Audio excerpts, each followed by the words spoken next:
Hey there and welcome back to Tana Central. This is Santi, and in this episode, Nick is going to walk us through some really cool workflows for using AI to structure our thoughts in a better way. You're going to see it is really cool. This opens up a lot of really cool opportunities, and then I'll show you this idea that I've been working on where you can take your notes in Tana that look like this into this. And this is what I use as my own version of Tana Publish to help me structure a final blog post or a final newsletter. So that's what I do, and it connects really nicely with what Nick has been working on. So hope you enjoyed that. And by the way, yeah, you can join our free community. I almost forgot to mention, you can join it in the description. Hope to see you there. Okay, let's get to it. You sent me a video, it was middle of last week, I think, about what you were trying to accomplish, combining AI with long form writing in Tana. What if I did kind of an end around and did my own solution for what I think the root problems of what you're trying to address and what you're trying to accomplish are inside Tana?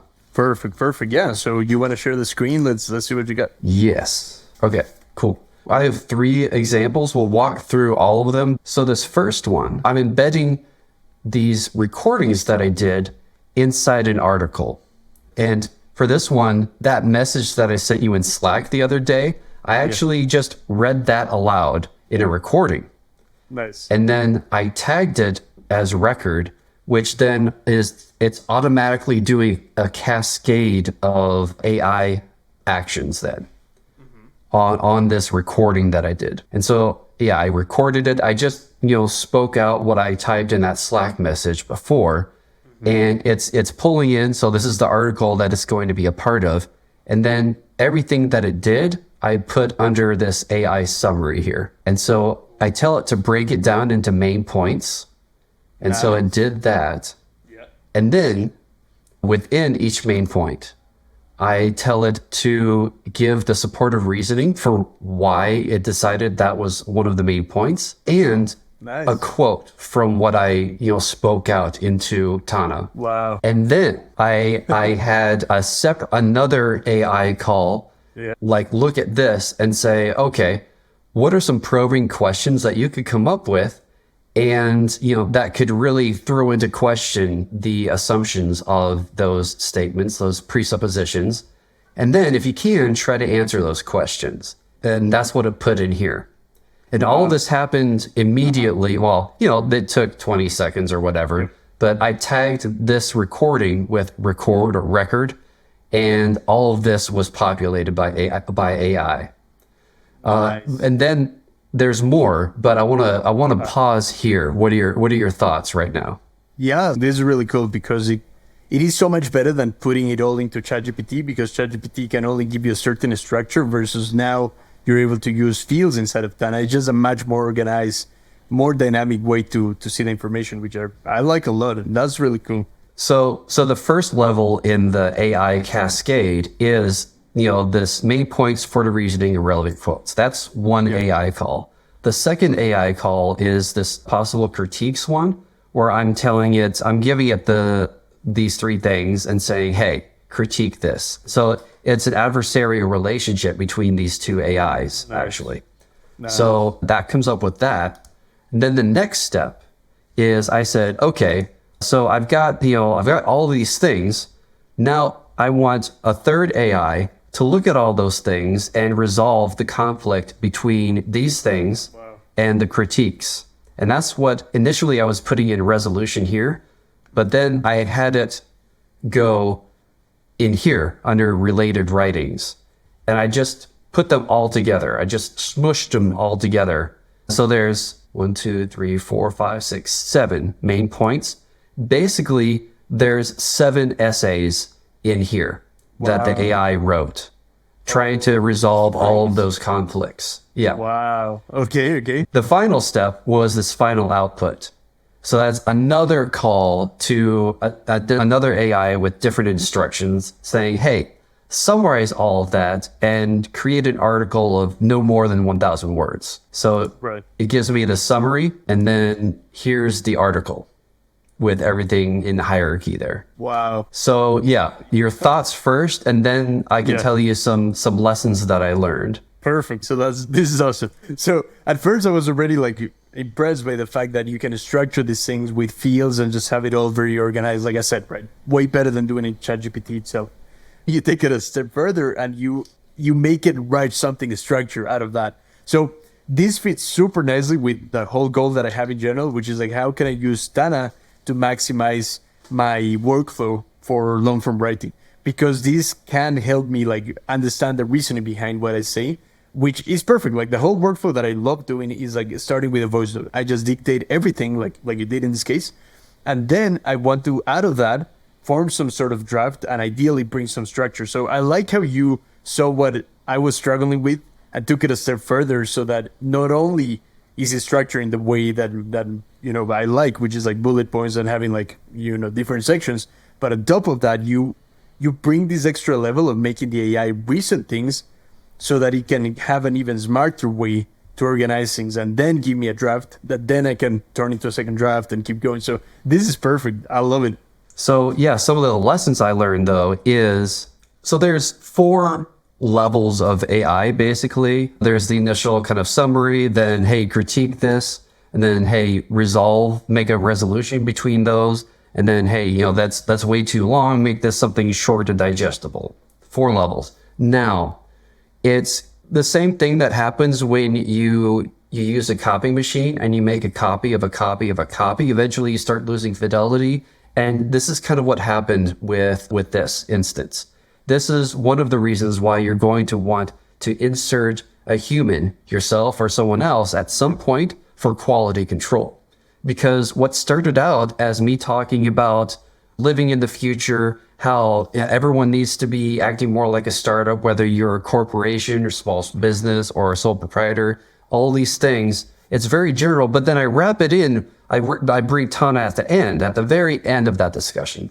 But this final output, I'll just, this abstract summary, it's all about Tana. And so for some reason, the AI in the last 2 levels started really focusing on Tana. And so this is where I would want, this was just me kind of playing around and testing things out and really kind of rushing a solution. But a true solution would have me involved in that first summary, saying, yes, these are good main points. Yes, I like your reasoning. And then looking at the critiques and saying, I don't need to address that. Ooh, that's a good point, And then, the next step also being involved in giving feedback. And so that is where I would like to take this to the next level of incorporating optional user feedback at each of those levels. Okay, cool. That's really cool because actually I've been recently playing a little bit more with agents. We've been talking about this for a bit, but for anyone not familiar, agents is this way in which you can have several steps where you can tell the AI what's the goal, and it can break it down into different steps and have like one AI give you an answer and another one give you a different one, and then you can join them to have better results like we were talking about. So is this some sort of agents or it's quite different? Like I would love to know more about like how you actually achieve this. Yep, it's not agents at all. It's just calling GPT with, by the way, I would love it so much if we had agents though, because that would allow so much better fine tuning. And actually this is another lesson learned of how important giving, the right instructions to the AI is.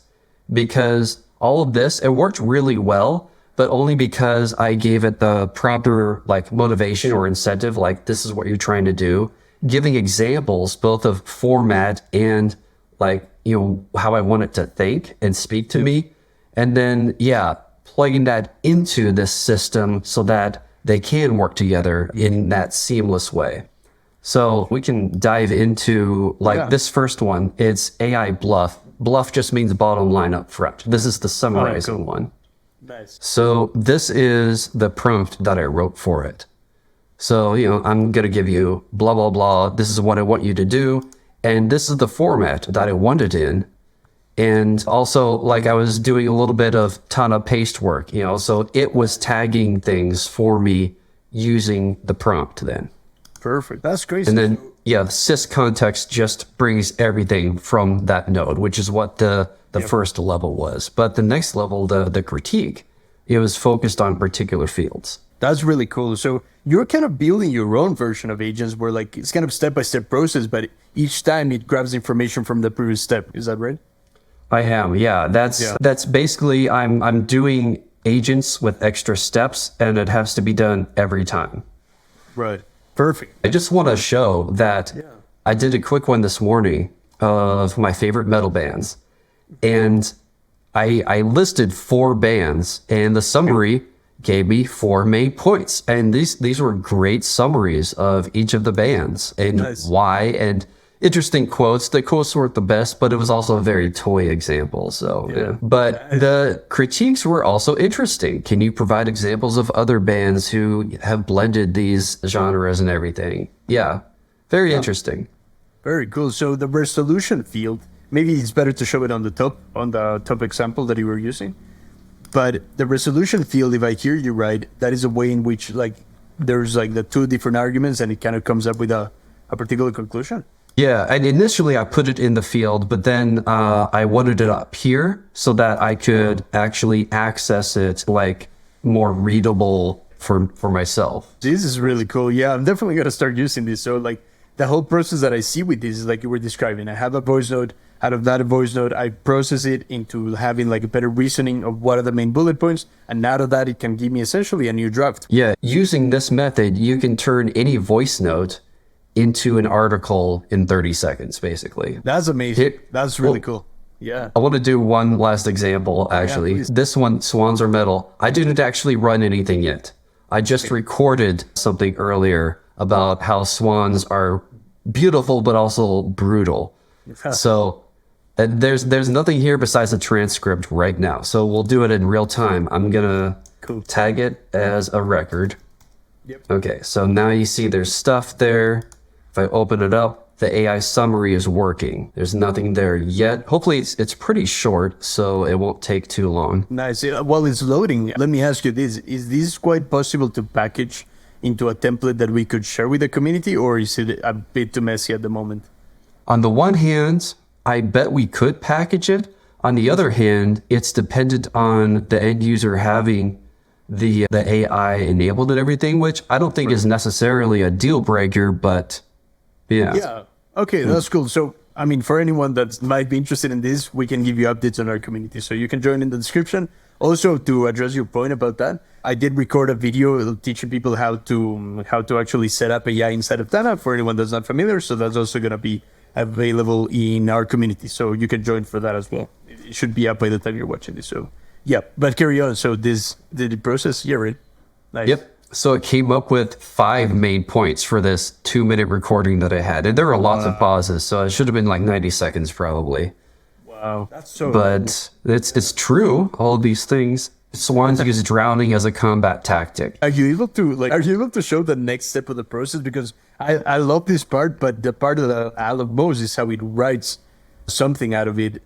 It's actually doing the resolution right now. The resolution is the process. Oh, okay. Yep. Gotcha. So that is already triggered when you first do the whole process. Yep. Oh, it just finished. Well, I love this. Also, out of curiosity, like for this particular example, are you using GPT 3.5 or 4? That's another good point. I default to using GPT-4 for everything. Nice.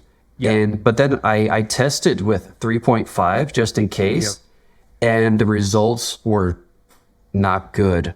Especially the formatting. It for some reason it just wasn't learning that. And so I switched back to GPT-4. And so yeah, unless you're doing something that is really dead simple, I recommend using GPT-4. Okay, cool. I agree. Yeah, I'm glad I cleared that up just to make sure. Yeah, like for anyone not familiar, GPT-4 is a little bit more expensive, but super worth it. It can give you like this beauty that we have in here versus I was gonna be very shocked if GPT 3.5 could do this.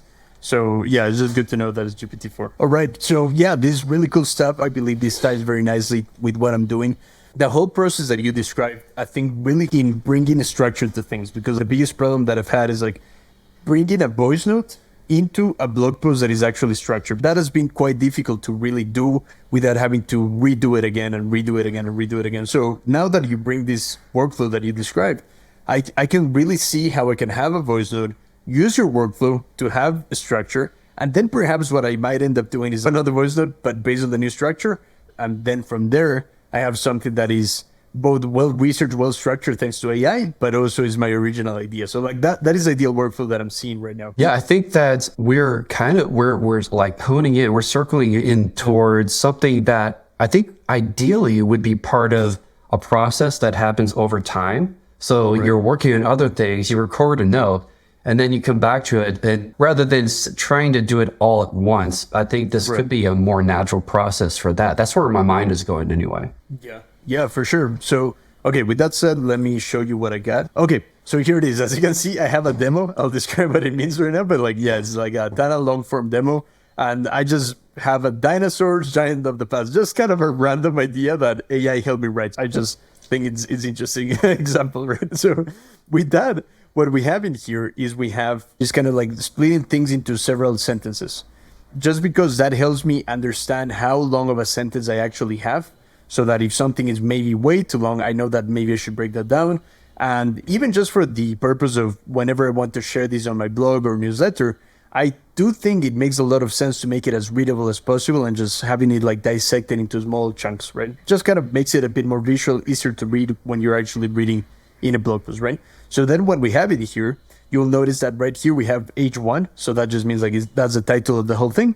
And then H2 obviously is a subtitle, and then we have a bunch of smaller titles. We have H3s in here, which just kind of breaks things down a bit further. And below that, we have another H2 and so on. So for anyone that maybe is not too familiar with the term like H2, H3, is just like bringing structure and just having headings and subheadings of it. But H2 and H3 is kind of like the way that it's done in like, blogs and so on. So H1 is always the top one, but H2 is kind of like the main titles that will divide the whole thing.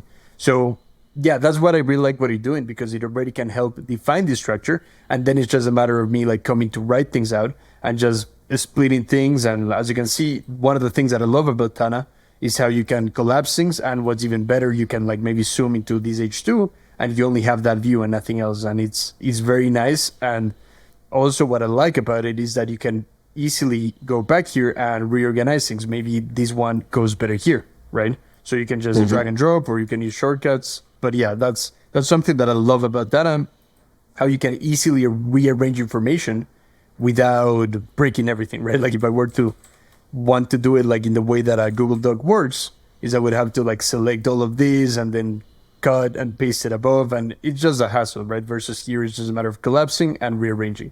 So that's what I really have come to like about writing in Tana. With all of that said, the biggest question and the biggest problem that there's always been about Tana is like, okay, how do I paste this into my blog? How do I put this into my newsletter to send out so that people can read it? And it's not just bullet points, and it doesn't have these tags that say H2, H1, or any other tags that I might want to use for my own organization, right? In order to achieve this, right now, something that is kind of possible is using Tana Publish, right? But if we just do it publishing here, I'm just going to publish this. It opens a new panel in here, which, I mean, Tana Publish is pretty interesting. So yeah, how does it know? It looks like it's doing some headers automatically, no? Yeah, right. So, okay, that's a little bit confusing about the way Tana Publish does things, but like you'll see that this one is a heading, this one's another heading. But the reason why it's defining those headings is because there's parent nodes in here that contain something underneath it. But unfortunately, if I also were to maybe write a note for myself in here, like testing some stuff, even though this is just a sentence, just a paragraph, it will kind of accidentally turn it into a heading here as well. So it's interesting to know that it's able to somehow like manage headings, but if we were to look at it like this should be a heading 1, but it's turning into heading 2, and this one over here should be a heading 2, but it's turning into heading 3. So it's interesting and it can be helpful, but it doesn't give you the control that I personally would like, especially as you want to copy it into your own blog or something like that. So the solution that I came up for having more control, as well as some extra features that I'll talk about in a second, is we actually do Tana Paste in here. So copy as Tana Paste. This means that we're going to be able to format it in a way that other apps can understand, because it brings some structure. So if we do copy Tana Paste, Control K, copy Tana Paste, and here is the essentially mini app that I built. You can see that here it just brings, like this form that it just says, okay, paste your text in here. I paste it, and you will notice that it has a Tana Paste format starting with this symbol, right? And then it has like the H1, it has the bullet points and so on. So yeah, either way, once we have this in here, you'll notice that here's a whole blog post, and then we process text, and here it goes. Like this is what I've been working on quite a bit. and it's gonna look pretty cool. So it goes like that, and it turns it into this blog post, right? With all the headings, and I even managed to create this table of contents that, as you can see, it highlights depending on the heading that I'm in. If I want to scroll down, it takes me there. So that's pretty cool, and it just takes you up there. So what I really like about this process is that I can do a couple of things that Tana Publish doesn't let me do.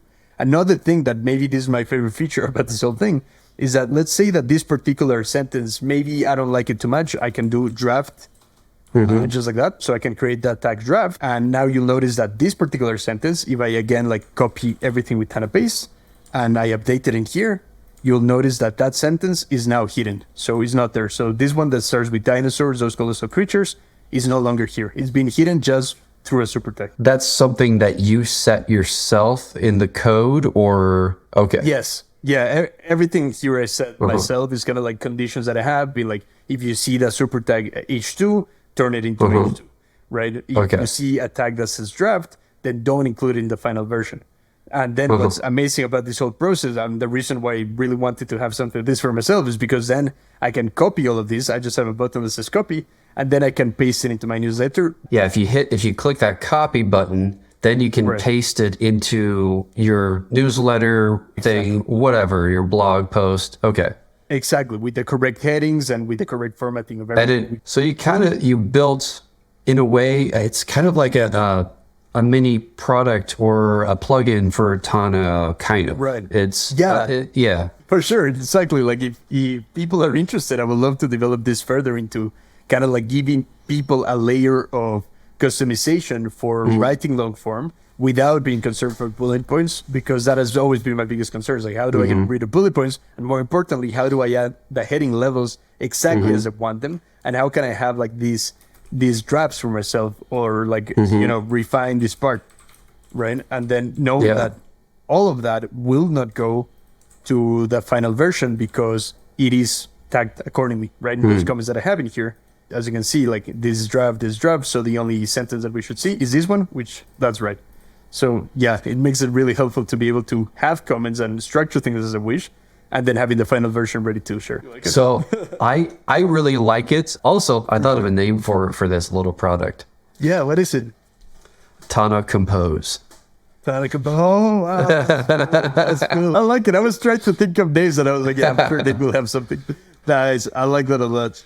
Yeah, because it can really help you visualize things. I just realized something. Back from our first or second podcast, I remember we were talking about how, if Tana can do like most things 7 out of 10 for you, but then the thing that really matters, it can, do even better or something like that, then, Tana wins, and also adding to that now, the fact that you can turn anything that Tana does at 7 out of 10, you can, using methods that we're demonstrating right now, you can turn that for yourself or other people into an 8 or a 9 out of 10. And you can do that for all of those things. So this is just kind of another frame in which Tana can win in kind of the macro. Yeah, exactly. Like being able to have workflows that maybe aren't like, like the perfect solution, but just having a little bit of the ability that Tana gives, especially with Tana Paste, to somehow customize or develop workflows that kind of adapt to your needs, does make it a very powerful tool, because already by itself, like you say, it already is a 7 or 8 out of 10 in a lot of areas. But for me, like, still the fact that, Tana Paste, I was just so happy when I really started playing with that, because I was like, okay, this solves a lot of the problems that I've had in the past with Tana. I've been like, I just wish I could do a long form writing. There's no way, right? Or no way that I'm happy with. But now that I've figured out ways in which I can still somehow customize it and just present it in the way that I want it, it solves a lot of problems for me. So I'm really excited for the potential of that. Yeah, cool. Very cool. All right. That's nice. So anything, you did say you had some AI news in mind. Do you want to share those as final points? Yeah. Yeah. So the first thing, it'll be maybe kind of a negative piece of news. So remember I told you how there's this guy that I follow, Steve Sewell, I think is his name. And his company is building automation between Figma and development and code, so you can turn Figma designs into workable design code. Now, he apparently posted something that this other guy broke down things, and he was just referencing this video, But apparently Devin, the demo for Devin was kind of fake. So like there were various things where like Devin was apparently, yes, it was problem solving, but it was problem solving problems that it created. Right. So that's kind of cheating. And there are a couple other things like that. So maybe Devin isn't as amazing as it appeared. And so if that's the case, then I think that Replit's Ghostwriter and what is it, GitHub's Copilot are still, Copilot. they're probably the A level still at this point. And Devin did not leapfrog them like it seemed, based on what that was reporting. Interesting. So for anyone that doesn't know what we're talking about, like in last episode, we talked about the ability to write code with AI, right? And how Devin is this new tool that is going to allow essentially, I don't know if it's aimed at beginners, but like in general, it's like a new way in which AI can help you write code and write New level of competence for AI Exactly. coding. Yeah. For sure. So yeah, it's interesting. I mean, I haven't seen the video, but I do remember like being shown in my feed, like, oh, Devin didn't do this work or Fiverr job that he said he did. So yeah, like I'm curious to see how good Devin will actually be, but I'm also very curious to explore Replit. Ghostwriter is called, right? Yeah. That was really interesting. Yeah. I actually watched a video on it. It was really interesting. Have you learned it? No, I started learning. I was like getting reacquainted with coding before I really dove into Replit. And then I took that freelancer, that client that just, I wasn't able to focus on anything else for that whole summer then. And then when I came out of that, I was like, okay, I'm not going to that level in the AI space. I'm going back up to the non-programming level, at least for now. And so I think that ended up be a good call, because now you're kind of at that lower programming level and I'm operating up here, and we have different areas that we're focusing on, and we're able to kind of bring those things together. But I forget the original question that you asked, but Yeah, no, don't worry. It was about Replit and like how far you got into it. But yeah, no, I agree. Like for anyone curious, and the reason why, I'm very passionate about like this idea of AI coding is because what I showed you today, like that process of building some sort of like a mini app, let's just call it, or like a simple app, for the most part was done with AI coding, right? Like I instruct the AI to write the code that I need. I do know a bit of code, and especially with CSS, which is the ability to customize the way things look, I do know that. But Python, I would just call myself quite a beginner. But the fact that with HTML and Python, I was able to build what I built, that's really thanks to AI, and I'm super happy to see how that keeps evolving. I'm very excited to try Devin and see if it's actually as good as it promises. It's good to like maybe not put it in the pedestal that, like a lot of us might think it is. So yeah, like I think it does make sense to be like, okay, coding won't die yet. But yeah, useful tools are awesome. I truly believe though that even if Devin, these people are right that Devin wasn't quite doing what it was claiming to do, I am absolutely positive that is coming. That level, and probably even better than that, is coming in the next year or two. But apparently it didn't already arrive. Yeah, fair enough. And well, this particular code for this project, I actually built it using Claude 3 inside of Perplexity. I do remember that ages ago you recommended Perplexity. Do you still use it? I don't. Yeah, so Perplexity, for anyone not familiar, is this tool that essentially is kind of Google plus AI, right? But it does allow you to use other models like, ChatGPT and Claude. So for anyone, again, not familiar, like Claude is kind of like the competition of ChatGPT, right? So Perplexity is pretty interesting. I did do the trial. I've been paying for ChatGPT 4 for like ages, but after like seeing what Perplexity offered inside of, what Claude offered inside of Perplexity, I think I'm going to cancel my ChatGPT 4 subscription and try Claude, at least for a month or two, and see if it's better, because it wrote code so much better than ChatGPT for me. That's interesting. Yeah, I never use the chat interface in ChatGPT anymore. Yeah. I just realized. You just use the API. In Tana. Yeah. Do you pay for the ChatGPT interface? Yeah, I do. Yeah, I'm pretty sure I do. Yes. Yeah, man. Honestly, like in this world, there's people that pay for these services and people that don't, or at least people that use it and people that don't. And the amount of advantage that those of us that do use AI or the people that don't is crazy. Like I'm able to build mini apps for myself and like potentially for others soon without knowing anything, right? Versus like people that don't use AI at all, they just can't do anything anymore. Like, like it's crazy. Like this software is so valuable. Like just the ability to use AI. And I would rather overpay a little bit and pay for an extra tool or two that I don't actually use very often than miss out on everything and not understand what's going on. So yeah, if I end up paying for like a year of ChatGPT that I didn't really use, it's an acceptable risk to me.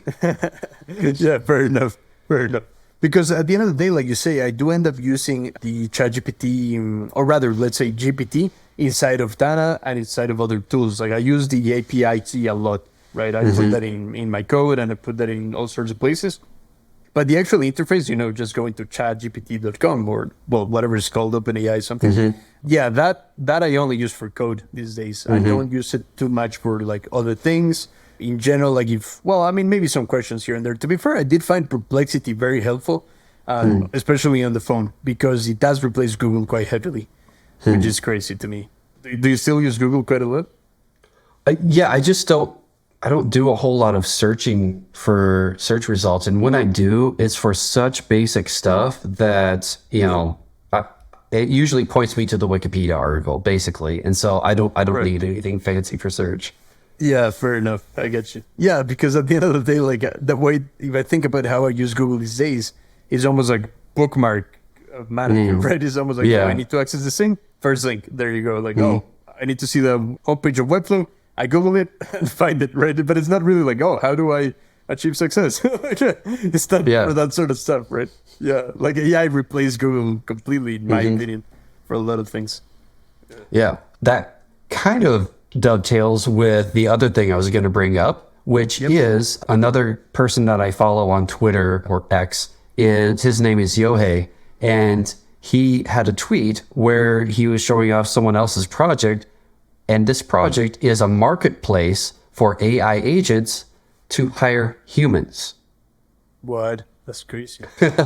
Because there's some things that, especially now, AI still can't do. It doesn't have access. It doesn't have hands and feet. There's all sorts of things. But humans could be very valuable for an AI agent that knows that X or Y thing needs to be done. Yeah, that's amazing. Wow, that's crazy. Because that's how I feel sometimes. Like when I'm writing some project with code, it's like, I don't know code. You know code, like talking to AI, right? And AI just needs a human that pastes it in the terminal so I can run it and tell him what went wrong. So I do feel like ChatGPT's assistant sometimes, which is hilarious. But this whole thing is crazy. Like AI agents that need humans to do the things that the agents can't do yet. Yeah, wow. Yep. That's so cool. So yeah, I couldn't resist bringing that up. I just saw that this morning. So yeah, that's crazy. I mean, that probably is going to be the future of the economy, right? Either that or like universal income, as they call it. So yeah, it's going to be crazy. Yeah, I have no idea. The things that society, civilization, geopolitics, everything impacted by AI, I actually try not to think about it because it's hard. Like you can tell yourself, oh, it's going to bring about utopia. But like, who actually believes that? And the people who believe that usually aren't the people that are working to bring about utopia. They're just waiting for it to come to them. And so I get pessimistic. And that's not the right attitude because the only way you're going to make things better is by having some level of optimism, some level of hope. Right. And so I just try to just assume it's going to work out. The only way out is through and just keep going. Yeah, for sure. I mean, I listened to a lot of podcasts and there was one that was talking about how I don't know if it's a good thing or a bad thing, but like potentially AI is going to replace the government. That one was like, oh wow, that's a next level of human evolution. But yeah, whoever controls the AI controls the world. So like that's the biggest problem with all of that. But yeah, I guess as humans, like independent people, I'm just interested in like using AI as much as I can to like help me with my goals. So that's where I'm at. Yep. Just got to keep doing that. We got to use them, not have AI use us. At least for the next year, hopefully. Yeah. We'll give it a year. We had a good run. Perfect, man. Cool. Any final thoughts, or shall we wrap it up? Let's wrap it up. Perfect. Okay, cool. So yeah, for anyone that, if you're watching this, you made it this far, it means that you probably like the stuff that we're saying. So join our free community in the description. There we talk all things Tana. As you can see, we love talking AI and like technology in general, but like that community is going to be specifically for Tana stuff. So if you do want to advance your knowledge of Tana and get better at it, that's a place to be. So yeah, any final thoughts you have? Be good and have hope. Yes, that's right. See you later, guys.